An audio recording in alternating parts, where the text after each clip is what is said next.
Bonjour à tous, je m'appelle Louis et je vais m'occuper de la partie mise en page du mémoire. Pour cette partie, du coup, j'ai utilisé le mémoire que je suis en train de réaliser pour la fin de mes études. On va commencer par la page de garde qui sera en description, que vous pourrez donc télécharger. On y retrouve les logos de l'école, de l'université, l'année universitaire, donc à pas oublier de changer si besoin. Le titre, qu'on vous conseille de mettre sous le format Pico. Prenez pas forcément exemple sur le mien, il n'est pas encore définitif. Le pourquoi de votre mémoire, donc si c'est un mémoire de fin d'études, un mémoire de licence, un rapport préliminaire, etc. Votre nom et prénom, sous la direction de, du coup, votre directeur de mémoire ou de votre prof référent si vous êtes en L3. Ensuite, sur une nouvelle page, on va avoir la partie remerciements. Partie remerciements qu'on va venir ici mettre en sous-titre. Sous-titre, je vous expliquerai pourquoi juste après. Donc on va venir le modifier et le mettre en times 12 et en gras. On valide. La partie remerciement, comme son nom l'indique, elle permet de remercier n'importe qui, que ce soit vos amis, vos familles, vos colocs, vos profs, vos tuteurs, mais surtout le plus important c'est de remercier votre directeur de mémoire et vos jurys, car ils ont pris du temps pour lire votre mémoire. Sur une nouvelle page, ensuite, on va avoir la partie résumé. Partie résumé, pareil, on la met en sous-titre juste ici. Partie résumé sous le format IMRAD, donc introduction, méthode, résultat, discussion, en français. Elle doit faire maximum une page, maximum 250 mots. Elle ne doit pas comporter d'abréviation. Et à la fin de ce résumé, on a une partie mots-clés. Une partie mots-clés qui doit en contenir maximum 6. Et on vous conseille fortement de mettre des mèches-termes expliqués par Chloé précédemment. Ensuite, sur une nouvelle page encore, on va avoir la partie abstract, encore en sous-titre ici. Partie abstract, c'est exactement la même chose que pour le résumé, mais en anglais. Donc vous reprenez les consignes du résumé et vous la mettez en anglais. Encore sur une nouvelle page, le lexique des sigles et abréviations que vous venez mettre en sous-titre. Cette partie va permettre au lecteur de mieux comprendre tous les sigles et abréviations que vous allez utiliser durant votre mémoire. Donc elle n'est pas obligatoire pour les mémoires de licence, mais fortement conseillée quand même. J'ai oublié de dire, l'abstract est pas obligatoire pour les mémoires de licence. Ensuite, la table des matières, je vais y revenir juste après. Avant ça, je vais vous parler des différents styles que vous retrouvez là-haut. Donc le style normal pour le corps du texte, on va venir ici le modifier. On vient mettre en times, en 12, en justifié juste ici. Et après, on vient faire paragraphe. Et en espacement, on va mettre 6 points avant, 6 points après et une interligne d'1.15. Et là, on valide.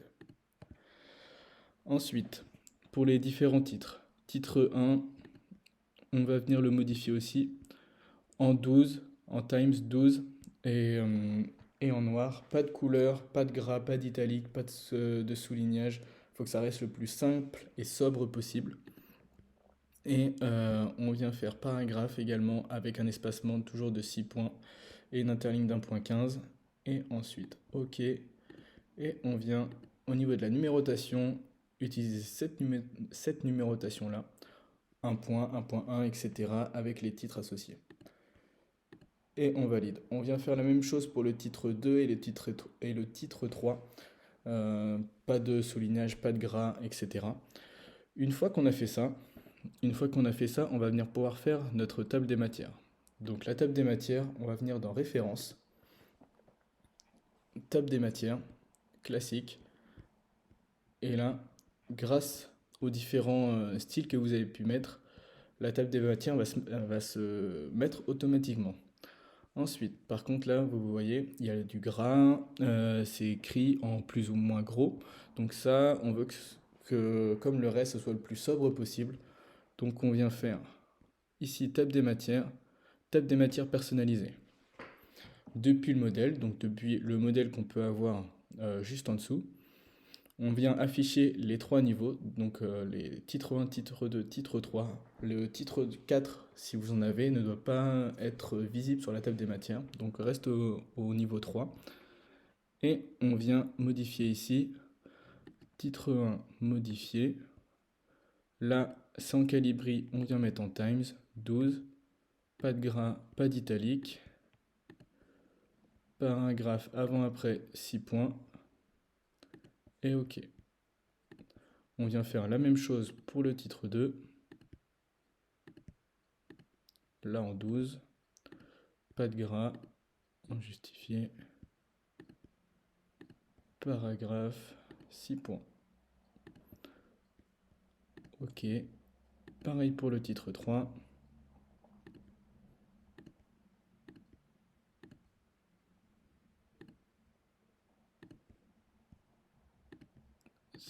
Six points et OK. Et vous validez tout. Voulez-vous remplacer cette table des matières? Oui. Et voilà. Et là maintenant, on a une table des matières qui est propre. Là, on peut enlever ce titre-là. Et celui-là, on va pouvoir le mettre pareil en sous-titre. Pourquoi on a mis tous les autres titres précédemment en sous-titre? Ça permet à ce qu'ils ne soient pas visibles dans la table des matières. Tout simplement. Ça, ensuite. Autre chose. La table des matières, l'introduction doit commencer à la première page. Pour ceci, je vais me mettre sur un autre document car c'est déjà fait sur mon mémoire. Vous allez vous rendre au niveau de l'introduction. Au niveau de l'introduction, juste ici, juste avant le i de l'introduction. Et vous allez aller dans mise en page, saut de page, page suivante. Et là, ça vous permet d'avoir créé une section 1 et une section 2. Ensuite, vous allez aller dans le pied de page de votre section 2, là, de la première page de votre section 2. Vous allez décocher lié au précédent.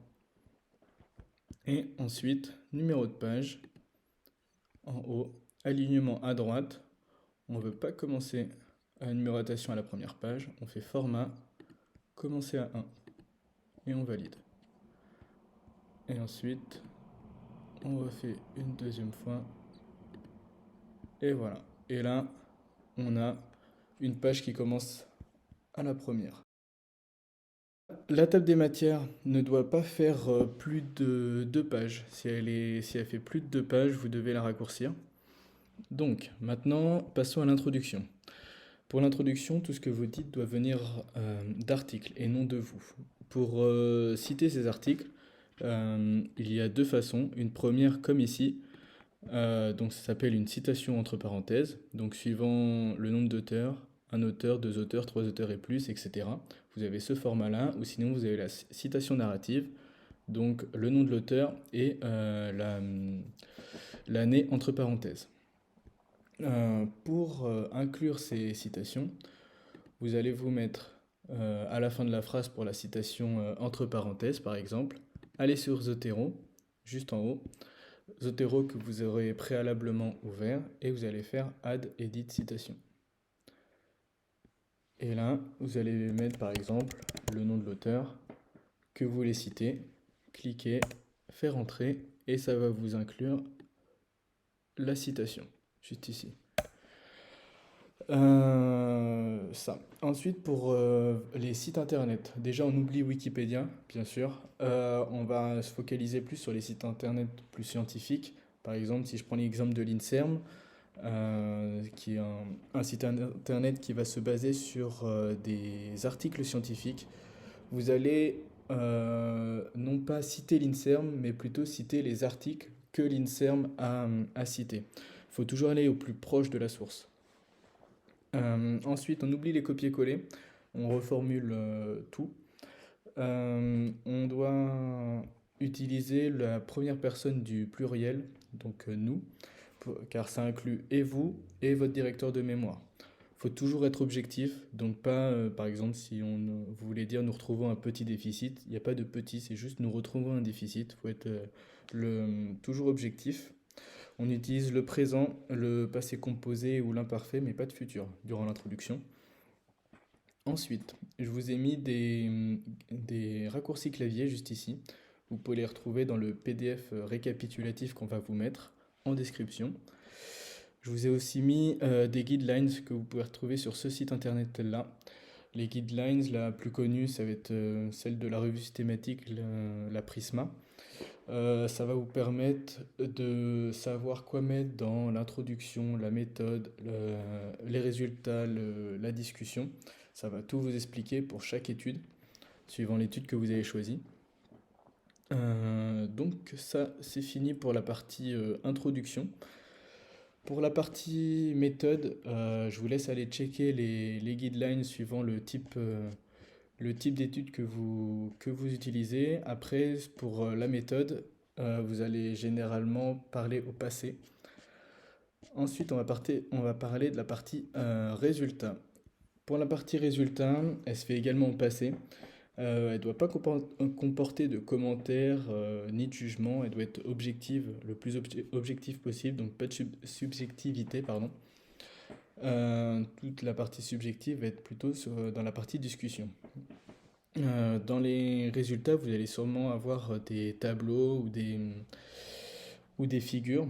Pour les tableaux, il faut mettre un titre au-dessus du tableau et chiffré en chiffres romains.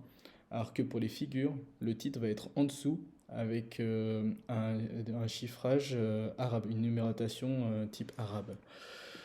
Donc pour ceci, vous allez aller dans Références, insérer une légende. Et alors là, vous allez choisir soit figure, par exemple une, donc là on a bien le bon, ou tableau, et tableau 1, et là on a bien la bonne numérotation. 2 points avec le titre de votre tableau. Là, ensuite, on met OK. Donc là, c'est un tableau, donc on met au-dessus. Si ça avait été une figure, on aurait mis en dessous. Ensuite, durant votre texte, vous allez peut-être avoir besoin de faire un renvoi au tableau que vous avez utilisé précédemment. Donc, vous allez aller pouvoir cliquer juste ici et choisir la catégorie. Si vous voulez renvoyer au tableau, vous mettez tableau, texte et numéro uniquement, ça suffit. Et là, du coup, vous avez le tableau, le texte qu'on a inséré tout à l'heure. Et là, vous faites insérer, fermer.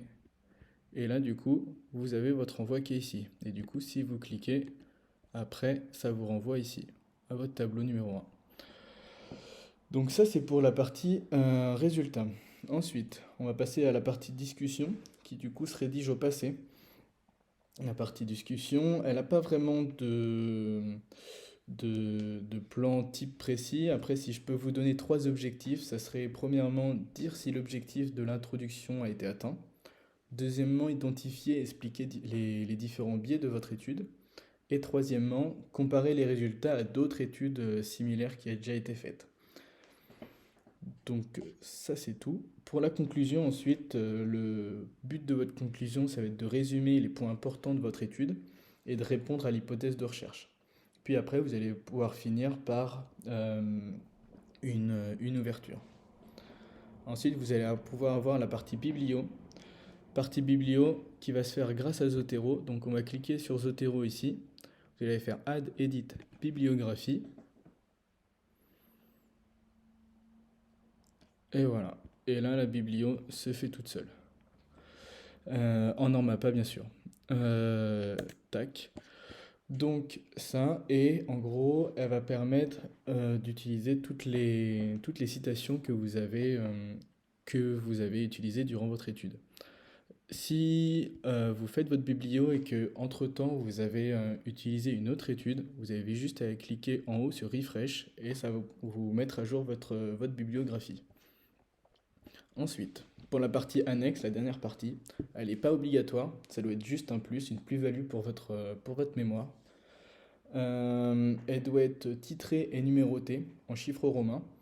Et les numérotations doivent être indépendantes de votre mémoire. Donc je m'explique, si par exemple vous avez utilisé 2 tableaux, 3 tableaux dans votre partie résultat, donc vous avez tableau 1, 2 et 3, et que vous utilisez encore un autre tableau dans l'annexe, ça ne sera pas tableau 4, mais ça sera l'annexe numéro 1 ou 2, suivant le nombre d'annexes que vous avez. Voilà, c'est tout pour la partie, pour la partie mise en page. Je vous souhaite bon courage pour l'écriture de votre mémoire et j'espère que cette partie vous aura aidé.